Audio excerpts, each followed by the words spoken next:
stream, just tentatively refreshing to check that we have gone live because there's no indication other than the fact that the view counter has come up. I am Kev Mason, and I'm joined, as I've been so far, by my own Wookiee co-pilot, Mike Phelan. Mike, hello. Would you like to say hello while I find your name tag? Thank you. Yes, yes, hello. That is my name tag, and I'm apparently a Wookiee, which is fair enough. More Klingon, just to get some Star Trek references in early on in the stream. Yeah, it's establishing a theme. Now, you may have saw when we first came on, or you may have saw our Twitter post. Normally, we go live about 8 p.m. We are currently a man down there at the minute, and so if Brian comes along, we'll just pop him into the stream by the beauty of technology. Now, apologies to begin with that this stream was supposed to be last week, but it was sidetracked. Not to coincide with May the 4th, Star Wars Day. We did pick this to be as close to it as possible, but that wasn't not why we moved it back. We are, however, though, discussing Star Wars Episode 1, Racer. I've had to be very careful about my pronunciation of that. Mike, one of my favorite things that we need to do is not to click that on, because that was the wrong one. I was trying to spotlight you. Have you got some variations of this game that you can hold up for us for a bit of show? I have. I've got an American version and PAL version. I actually haven't got a PAL version next to me because this was unscripted. But the American version, and of course there's a PAL version as well. Only two versions, no Japanese version, obviously, of the game this time. And then there's, from what I've read on the guide that we might cut to in a bit, there's a few different, the other PAL versions are just language iterations. Is that right? Have I got that correct? Yes. Yeah. So I think the French and German versions have a slightly different cover. In terms of, I think the picture itself is slightly different orientation, but yeah, apart from that, the exact same. Right, brilliant. Okay, so we've got our first chats coming in. So hello from Lewis. Howdy, chaps. Howdy back to you. Hopefully this is related. I hate sand. Then we've also got the department store himself. Glad to be. I think if we were playing audience bingo, I think Harvey's been on every episode. So thank you, Harvey. I appreciate it. You are more supportive of me than my own family. That means a lot to me, even though I'm always a bit rude about your name. So we are here today to talk about Star Wars Episode 1 Racer, or as I first described it to Mike, should we do Star Wars Pod Racer? Mike was like, you know it's not called that, don't you? I know you're bad with names, but you know it's not called Pod Racer. Mike, can you talk me through your first thoughts or first experiences with this game? Was it contemporary or was it more recent? I think the first time I played the game was on Dreamcast, probably when I did my Dreamcast rebuy, so 2008, 2009. And I had the Nintendo 64 version at the same time, and both versions fantastic. Didn't play at the time, mainly because of my seething hatred for Episode 1. Which I'm sure it's very hard to talk about, as I just kick on some of the footage. It's very hard to talk about without kind of referencing what a terrible franchise it comes from in terms of that actual film. I was trying to have a think before about any games that I've enjoyed from such a terrible, or from a film that I've not liked. So, for example, GoldenEye is an okay film, but a brilliant game. Most people would probably agree. Sure. I can't think of any, though, that normally you get a great film and a terrible game, or you would get a okay film and a better game. So, for example, some of the Lord of the Rings stuff is quite good, even though I'm not as big a fan of that series. Just adding in some other fanboy. We've mentioned Star Trek, we've mentioned Star Wars. Let's get Lord of the Rings in there. Let's try and upset them as well. So it starts in a very kind of Star Warsy way with the title scroll and the stuff there. But we were talking about this before we started. I love this intro. What is there any other games that you feel match the kind of the FMV style intros of this? In terms of the Star Wars franchise, or in terms of other games? Any games on the Dreamcast? Sorry, yeah. I think so. I think the resolution-wise, I think it's. I'm actually got on my screen as well. As we were coming on, I was quite shocked by the resolution, how good quality it looked compared to some videos and some games. I think it was that transition period, wasn't it, between sort of PS1 and those consoles. FMV quality, and then obviously the DVD games or DVD-based games afterwards, so much better quality. So yeah, a really good quality. I think it's probably by far and away the best on Dreamcast. I can't think of anything else off the top of my head, although it's not something I take notice of that much probably. So, but yeah, quality-wise, I mean, obviously it's not full resolution, but it's pretty good looking. No, yeah, brilliant. So just before we move on, just got a few hellos. Here we go. As a kid, pod racing was the coolest thing ever. Maybe because I wasn't a kid when episode 1 came out. No, so, neither was I. I think we were more embittered. I think it was very early 20s. I think it flashed on before, but from Harvey. Never played it, so keen to hear about it. And then we've got Lawrence. So evening Dreamcast Junkyardies. I was going to steal that. I like that. And then controversial opinion from Alan. I love the Star Wars prequel films. Yeah. I don't think I can remove anyone from a live stream. No offense, Alan. I mean, thank you for joining in. They're not as bad as people make out, are they? I suppose they're slightly enjoyable sci-fi films, but you know they're not the original trilogy. No, yeah, is superior. And I'm gonna backtrack that just to say hello to Uber Disco here. I do love some of the stuff that has come from this. I like the Clone Wars cartoon, and then I know it's not come from this, but the Star Wars Rebels cartoon has kind of come off of the back of the Clone Wars stuff. So it has brought some stuff around from that. And then from the Clone Wars stuff, the Ahsoka Tano, what she's called, was in Mandalorian, and then she's probably got her own range of stuff coming out. So stuff like that is cool. This game, then, I had never really played. I bought this a few years back. Just going to highlight this Harvey comment even from Harvey. So just checked on eBay. Looks like a pricey mofo. Is it actually worth £40? We're going to try and answer that as we go through. I did not pay £40 for mine. I know Mike wouldn't have because of the time that he bought his. I've actually got 2 different copies of mine. I bought one copy that was disc only that worked for about £17, and then I bought another one that was the disc, but they said the disc wasn't working, and it had a very nice case. So I've kind of transplanted this together for a total cost of about £27. Definitely feel like it's worth that, but we're going to talk about some of it as we go through. My first question, because I've wrote some very professional notes here, how would you describe this game, Mike, if you were being the summarizer? It's a racing game. You're so descriptive. It's basically a game based around the one scene, or the one part of episode 1, the pod racing bits, and it expands it into a full sort of galactic universe of racing tracks. So it sort of takes place on different planets that you see in the Star Wars universe before, and ones you haven't. And characters from the film and from not from film. So it expands the one scene. I mean, it's a pretty cool concept. I mean, I suppose it's episode 1's trench run in terms of the fact that most games are based around that sort of thing, and a lot of games. Obviously, we had the arcade version as well, which is a completely different game, per Sega. And I think we had the PS2 sequel possibly. So it's based around that, and it's very much a racing game. You don't have to be a Star Wars fan to enjoy the game. The racing does take precedence over the plot, as it were. So, yeah. Yeah, so Mike just mentioned the arcade game, and this is probably a good time. It's good time as ever before I forget. You should hopefully be seeing that now on screen. So I have played that. That is excellent. If you ever see a version of that, it's different, but it's superb. It's one of those. You can see on the control panels there, it's got the kind of thrusters and the air brakes and stuff like that. And it's one of those great experiences from a cab that you just would never really replicate with even like a flight stick or something like that. So you like, if you ever see that, I command you, if you're watching, to have a go. So I'm just going to cut off there we go, and I'm back. So Mike has explained this. If you watch my footage on screen as we're going, as I'm kind of fumbling around there, one of the good things about this is the upgrade path. Now, Mike, another question for you, because you answered that excellently, especially the trench run analogy.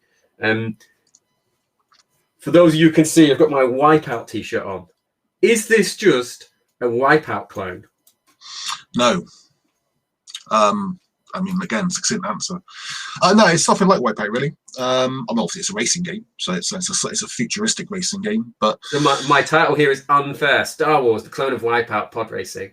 yeah, no, it's definitely not like Wipeout. I think Wipeout's got a very different vibe to it, hasn't it? It has, Racing itself. The vibe of it is completely different. So this is a lot more of a basic race, I suppose, in terms of the fact it's a more simple idea. But the racing itself, it feels a little bit like, I suppose, there's elements where it's chariot racing type thing, where you have that sort of pull of the ship. A little bit like another Dreamcast racing game, Zuzar Vazar, one of the greatest games ever made. So yes, it's not like Wipeout. I mean, I'm not a big fan of Wipeout, and I love this game. So, all spoiler alert. Yeah. So a couple of things coming in. So we had this question before. Is it worth £40? The handling on this is really good. It's really smooth. And a few. Where's the other one that I wanted to put up? Let's just answer this. Sick T-shirt, Kev. Where can I get one of those? This is from Insert Coin, who I will tag in at the end. I don't know if they still sell this model, but sometimes they bring it back. And then this one here from Uber Disco. So I like how the characters pop up like a hologram in the selection screen. If you are a Star Wars fan, I've not got anything Star Warsy to hand that I can reach, but I have a lot in and around me in this room at all times. There is some really good fan service stuff in here. Yep. The graphics, if I just cut to main screen, graphics can sometimes be a bit sketchy, especially when we're playing it over stream, so it's not the smoothest looking there. There's a bit of pop in. Sometimes you'll clip a wall, you might notice in my footage, and you'll see like the other side of the texture because it's not a solid object, obviously. There's some really nice parts in this, and again, we've already talked about the intros. Something myself and Mike even discussed before we started was every race, if you watch the footage, starts with a nice kind of intro. And I'm sorry that we can't get the sound working again. But the announcer, the comedian whose name I always forget, who used to be on Whose Line Is It Anyway, who plays the voice announcer in the film, he gives you a bit of context about, we're at such and such prison, or here we are where it's the second biggest spice place behind Kessel. So there's some really good kind of lore, I guess would be the term. That they didn't need to put. Let's be honest, they didn't need to put that in, did they? It's got Star Wars on the cover. I think there's elements of the extended universe elements as well. I think it's been a while since I read any extended universe books, but if I remember right, there's a couple of elements, a couple of references to that, which obviously now is not necessarily canon. It was at the time, so that's pretty cool. I also noticed that just to very quickly, Uber Disco asked whether the game's a sequel or a port of the N64 game. It is the exact same game, and to be honest with you, although it looks good on the Dreamcast, the N64 version is a technical tour de force. It really is incredibly impressive for the N64. No, I've never actually played that, but this game, I made the gag about Wipeout, just being a good host, giving us something to talk about. It reminds me of, is it called like Force Extreme, or it's like a motorbike racing game on the N64? Extreme G, that's it. This really reminds me of that, but with much smoother handling. And like as you can see from the footage here, some of the races are really long. I'm only on the second lap of this, and we're coming up to 3 minutes. And so if I pick up my controller, this is a book club first. So the way that this handles differently, A is accelerate, and then you've got your air brakes on Y and B. So if you hit Y, it bricks on the brake on the left. If you hit B, it does the brake the other side. So if you look at the footage, I'm trying to like kind of drift around. Now, I hadn't learned here. You can also hold the up button to get the boost meter that you can see turning up. And if you get that all the way up, you can then hit what's effectively like a nitros charge. You can tell I don't know a lot about cars because I've never really seen the Fast and Furious films other than the first one that one time. But that's effectively what it does. You then get into a strategy of having to learn where are the straights where you can hit that, because you pretty much double your speed. But if you get to any type of corner, then you're instantly going to disintegrate and explode. So what have we got here from Alan? So every Dreamcast game which is also found on our console, the Dreamcast is the best. So Mike kind of disputing that. That's why I was doing that waggle. So it's not Wipeout. You did see one of the things that I really liked about this, which is the kind of upgrade path. So if I'll just knock this footage off, if I get to some more footage where we've got that shop. But can you explain, or can you talk us through some of the upgrade options, Mike? Do you remember them well enough? Kev. Always technical questions, isn't it? Yeah, I mean, it's like little bits for the pod. I didn't take much notice of what they're called, but I know what you mean. I mean, there is a lot of stuff. You've got a second-hand market you can buy things from as well, which uses the same characters and place from the film, whose name I can't remember. I think he's called like Lagano or something, isn't he? I can't remember his name, but yeah, the little annoying creature. Yeah, but if anyone watching at home, he's the guy that's always like, ugh, Mike, why is the sound not working again? Pretty good.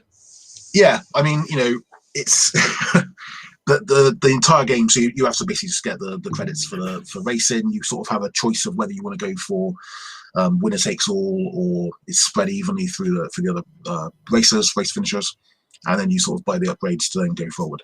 It's quite linear, I suppose. It's not there's not a branching path massively of what you can do. It's not like a career mode like where you sort of have season upon season, but for what it does, it's really good. I mean, they could have just basically put on a couple of tracks, a la Sega, from the arcade machine, and sort of just did, or from the game, from the movie, but like the arcade machine, I should say, and just basically left it at that. They didn't do that. They really expanded it, which is really cool. But I mean, at the current time on the screen is one of the movies from one of the planets. I mean, the quality of them is fantastic. Just really, and it does, as you said before about the lore, and it sort of does dip into it. At this time, we've got to remember that at this time there wasn't much content for Star Wars. It was still relatively new. I mean, episode 1 was the first thing for quite a few years, and so everything like this was really cool. Everyone loved Star Wars. This was the height of Star Wars games as well. There were some amazing games a few years before this, so it's really cool to see some of the extra bits and extra lore into it before they milk the franchise dry. Yeah, and anyone who listens to our podcast will have heard Mike talk before about he was a PC gamer.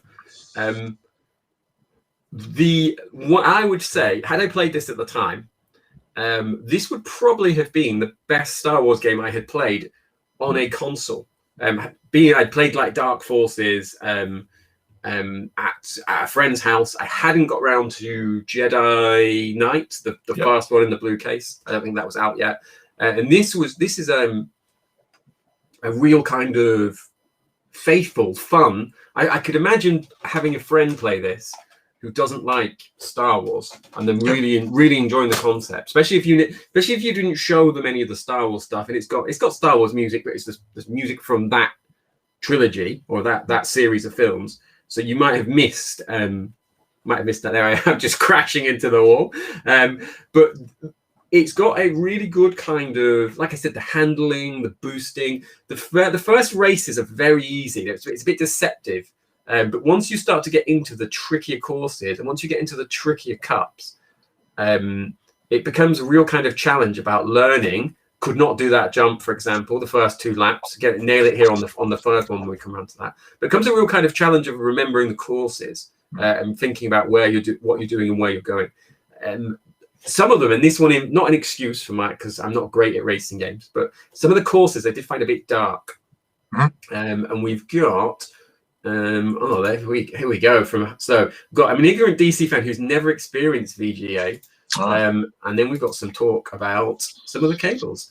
I have almost every Dreamcast game. Dreamcast collecting is a big hobby of mine, and here it is here. So pound cables get a lot of hate, but they're decent, especially for the price. Just mentioning that because this has been captured on a pound cable into a Harpin Park. I have no idea how you're supposed to pronounce that, so I was going to mumble it, but yeah, just really good cables. If you've never tried that, this game in particular looks really good, really sharp.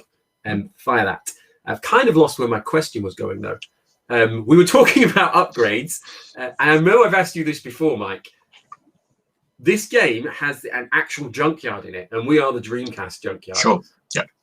I'm sure you told me, though, there was one other game that has a junkyard. Have I imagined this? Floygan Brothers? Loigan Brothers, there we are. So if you are after a comprehensive Dreamcast Junkyard rundown list of junkyards in games. Right. So yeah. So Harvey's just asked. He says, "Look, it looks very dark. Is that a dark looking game, or is it just the footage?" It's a combination of both. The capture card for this is a bit dark compared to how it actually looks on my screen, and it's very hard to tweak the settings to get them right. But there are some levels, and I'll get another one up in a minute. There's one in the prison that there was huge sections of it where I was just really struggling about where I should go. So it's not perfect. It's not an absolute perfect game. We've been. It does. Yeah, it does. So yeah, if you were, we've put ourselves to shame here. Shenmue 2 has a junkyard. Of course it does. I was referring to a game based in a junkyard solely, of course, because that's. But yeah, slightly off topic, but yeah, the game is very dark. The game is very dark, and it's I suppose it can make some of the races quite difficult on the Dreamcast, no matter what cable you use. I've used it on a PAN cable, I've used it on VGA, and I've used it on. I think we might have even tried it on DC HDMI at Blackpool. I played Blackpool a couple of years ago. I can't remember if we used this game or not. But yeah, it is quite a dark game, but it doesn't take away too much. Yeah. So and you can see I've got the purchasing place up here. So there was the two different places. They've both by the little flying character I did an impression of. That I'm not going to do again because it really hurt my voice because it is hay fever season. You can buy used parts that have got like some wear on them, but I can't quite figure out what the wear does because if you noticed, I was crashing a lot on that one because I'd never been on that course before. But when you crash, there's no kind of penalty, and there's no kind of like you don't need to then pay for anything at the end or do any upgrades or anything like that. You just kind of crash, and your character goes like, he makes a weird noise in his own language. And then like you get like a kind of time penalty. It takes like 3 or 4 seconds, puts you back in. So the kind of deadliness of the real podcast isn't there. Another cutscene though, and we did talk about these. Even if you don't play this game, but you and even if you're not a Star Wars fan, I would go away and I'd have a look just to see if you can find these cutscenes. Yeah. And to tell you what I'll do at the weekend if I get a chance, the ones that I've got, I'll just mash up into a little compilation and just fire them out on our YouTube channel or on our Twitter because they are really good and they've got that nice little bit of story gets overlaid about them. And before it starts, the announcer, who's quite good, he doesn't say much, but he tells you who's the current lap record here is such and such. And then he's the guy that if you set a new lap record, he'll say, "Oh, it's a new lap record," like that, which is quite cool. Hopefully, there's someone who's played this game who's like, "Yeah, that's not a terrible impression by Kev." One frustration though, Mike, and I know the era of the game. You'll set a new lap record doing like 1:24. And there'll be a guy in front of you that you've not caught. And it's like, whoa, is he not going faster than me? Because I don't feel like I'm getting any closer to him. I do find that a tiny bit frustrating. Yeah, it's a perennial problem. I think that's a problem with a lot of the racing games at the time. It's just, I suppose nobody cares. It's an arcade game. We don't really care too much, do you? We had it a lot with the Olympic-style games. I know both of us like when you sort of set the world record, but you go second. It doesn't make any sense. So there is that. It's obviously not a sim game. It's not podcast. It's not Pod Racer sim or anything like that. So again, quite a darker one. But this is effectively Kessel, the spice place, from what I picked up in all but name. Again, this is another one of the longer ones. The reason why I've highlighted this footage though is, do you remember any of the kind of shortcuts or any of the kind of different multiple paths on this, Mike? So I don't remember them, top of my head, but yeah, there are loads and loads of multiple shortcuts and sort of variations of tracks. It's the as you can see on there, as on the map on the round side, you can see the different tracks, different what's it called? Different tracks to take. That makes no sense. Routes. Routes. But yeah, so it is quite branching. I mean, it's similar to an extent in terms of its branching paths. Like there's not many games on Dreamcast which have branching paths. I suppose South Park Rally has branching paths, but that's a terrible game.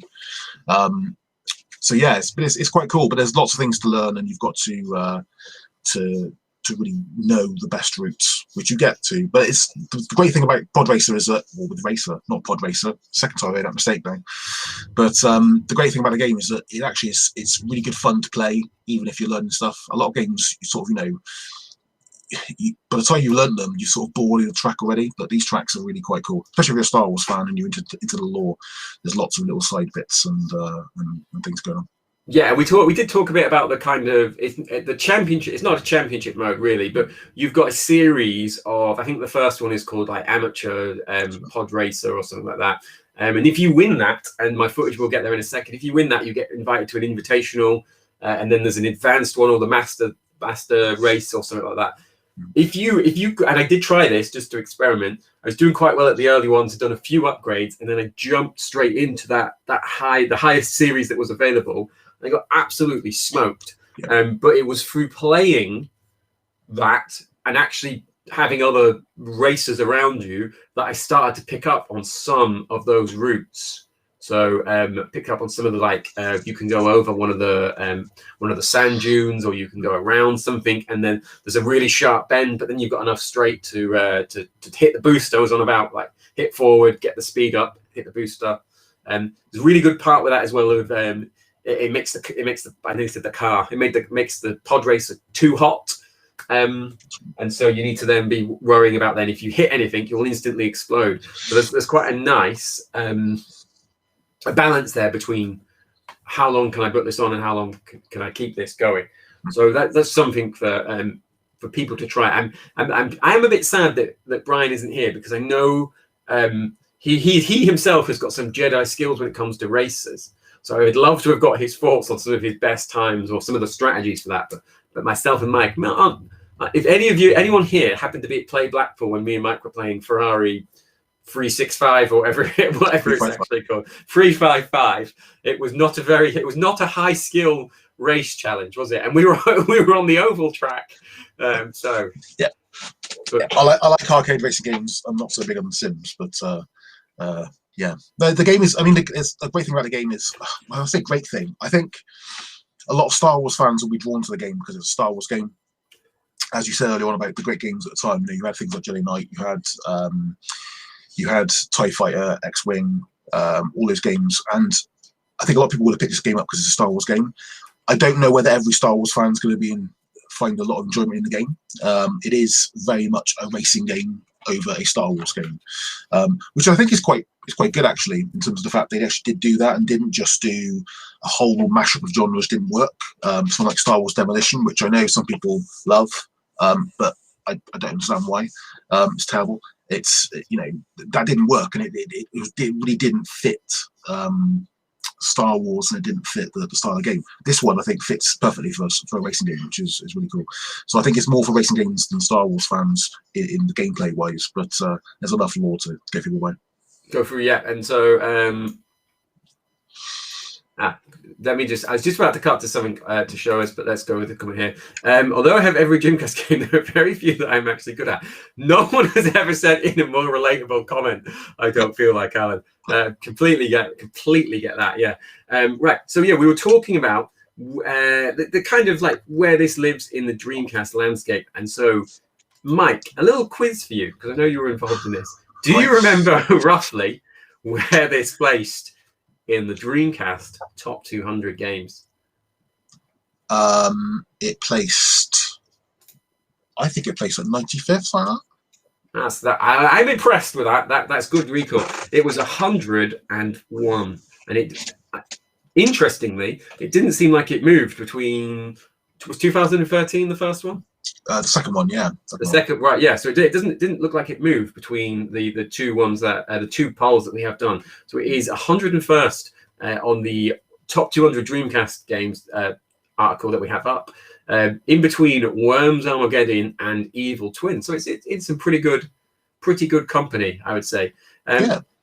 It also, and I am going to have to stop this and reshare, but it also reviewed quite well. So it got a 6 out of 10 from IGN, which feels pretty fair, which isn't a bad, score. For IGN, it's quite surprising because IGN were sort of had quite high scores for Dreamcast games at the time. So I'm quite surprised actually. That's quite a low score, I thought.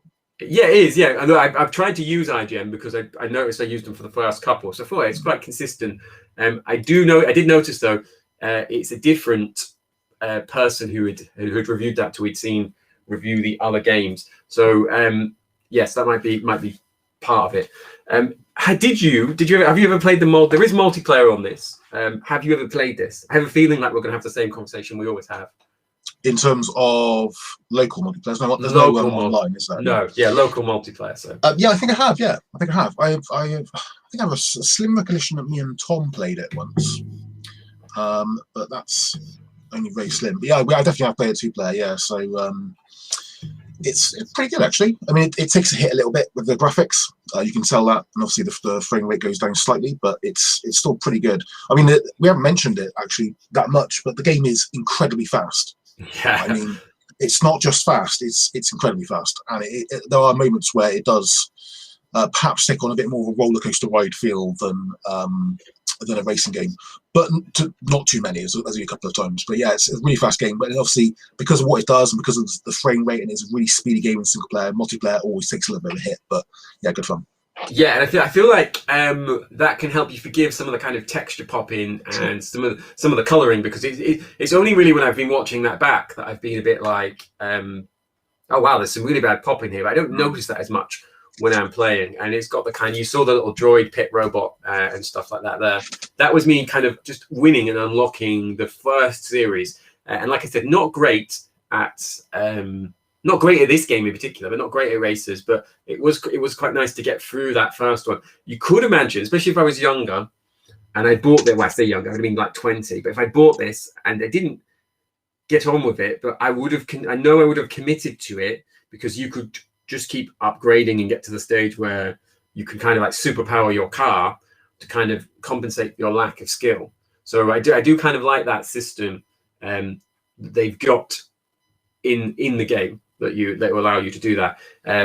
I will be continuing to have a little play through this once we've moved beyond it to see what else is on there, because I know there's some like extra cars and stuff to unlock, and there's 21 tracks. And I've maybe only played 10 of them at the minute, 10 or 11. Doing the book club has given me a newfound appreciation of streamers, because it's like, it's not a long game and I've still not got to the end of it, even though I've had a month and an extra few days. Mike, if we're in the closing stage now. We had the question before that I can't find, but it was from Harvey. Here it is. I've got it there. I've stored long enough that I found it. How would you sum up this? How would you sum up, in summary, your thoughts to answer that? I suppose it's a difficult one, isn't it? I mean, with all of the solutions people have for playing Dreamcast games, it's difficult to ever, suggest someone pays £40 for a 20-year-old game, really. You can burn a CDR for next to nothing, but obviously people like myself do like the original stuff. And if you're buying it to play, yeah, I think it's sort of a mid-priced PAL Dreamcast game. It's definitely worth £40 for the European version. I think the American version is not quite as expensive, from what I remember. And same thing. It's a good game. It's a good game. There are other solutions available. Obviously, the N64 version, which isn't as good as the Dreamcast version, but it's good for the console. But obviously, you've also got a PC version, so it was re-released on Steam and Good Old Games and things a few years ago, or a couple of years ago. Yeah, we did check before this, listeners, viewers at home. It's $7.99 currently on Steam. If you're like, right, I need to go play it now. So if you're like, I don't want to pay $40, but I do have a PC, it's on there, and it has had some other releases. I do notice it on Great Old Games that Mike mentioned, and Steam sales frequently. So I'm sure it was about £3 at the weekend. So. Yeah, I mean, $7.99 is nothing. I mean, $7.99 is an absolute bargain. It's a really, really good, fun game for that. It's it's one of those Star Wars games which really have stood the test of time. So. Yeah, and I've not vetted this, but I have seen that from what I've picked up, there's a bit of a kind of modding community around this who've maybe got some kind of faux network going, or have got some kind of higher res images in there. In terms of the physical product, though, I wouldn't say it's worth £40 just for this, but there is some nice nice art, some nice stuff in the manual. So that is the reason why I've got the manual out. Color manual, which is very unusual for PAL games, isn't it? Yeah, so I do get the impression. So this is a LucasArts game. You might have seen at the start. I do get the impression it was made by Star Wars fans rather than I'm just laughing because I've spotted Noah's comment. Don't pay for games, download them. I mean, to be fair, the developers aren't getting any money from you buying a game on eBay for £45. So I mean, the morality is very, very slim in terms of whether you buy it or not. I mean, I always say to people, download the game for free and then just support the developer in their current state if you want to be more about it. There's, it is true, but at the same time, I know people do like the original games. I mean, I'm in my room here, so I can't say that buying an original game doesn't have some kind of connection to me. But I mean, let's not kid ourselves. The developers aren't getting any money from us spending £45 or £100 on eBay. No, and in my own summary to Harvey or to anyone else with a similar question, I would not pay £40 for it. I would pay 30. I know there's not much difference there, or I would happily trade in some stuff towards it that I've not played. If you've got a kind of indie or a store near you that would have Dreamcast games, if you saw this on the shelf, because this is how I get a lot of the kind of higher end games, I'd happily trade in, especially some modern games or some Switch stuff or anything like that towards this, because it's definitely worth. If it's not going to go down in value, because it's a Dreamcast game and it's Star Wars, but it is one of the games that you won't just sit on your shelf. You will get out, have a play. Other people will probably enjoy it if you let them have a go. I think it's up there with some of the best racing games on the console as well. Doesn't get mentioned in that same light, but our fellow Junkyard James Harvey has obviously got a racing game book on the way, and I hope he will be praised in the game, because it is up there. I think it's one of the best racing games on Dreamcast, but always gets left out of anyone saying it to other games like MSR and Ferrari F355 and Le Mans. Yeah, and I think that might be what we talked about, the kind of almost tainted nature of what he's attached to property-wise. The movie-wise. Yeah. I mean, the movie hasn't gone down greatly, has it? I mean, that's the thing. So the same with episode 1, Jedi Power Battles as well, which is actually a pretty fun game. But people will it's bargain fodder. I think that's also the thing with the weird thing with Dreamcast games, that the games that are cheap are often the best games. So it's the same with every console, every retro games console. But because the games are cheap, they get less attention, because no one really pays much attention to games that are listed for £5. And people will therefore spend all the attention on games that are like £150. You probably have more people talking about Moho or Cannon Spike, things like that, than you would for a game which is legitimately one of the best games on Dreamcast. That's a good point, because I do like Cannon Spike, but at the time, I don't think anyone ever spoke to me about it. I don't think I ever knew anyone who owned it. I don't think I ever saw it in a rental shop. So yeah, I think it's kind of elevated itself as it's gone along, rather than compared to where it was at the time. So we are coming. It's a shorter episode today with the two of us, but I hope that you enjoyed that. At the minute, we do not have a suggestion for May, and I can't speak for Mike, but I love being on part of these streams. I love you guys coming back and interacting with us. Hopefully Mike enjoys it too, because he keeps coming back. Maybe this is his version of community service, though, spending one day a month with me.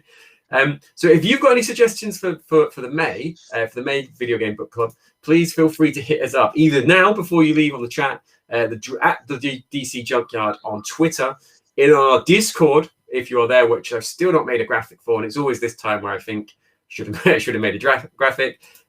You will also catch us around on Twitch at the Dreamcast Junkyard, where this is also going out. So thank you to anyone who's tuned up there.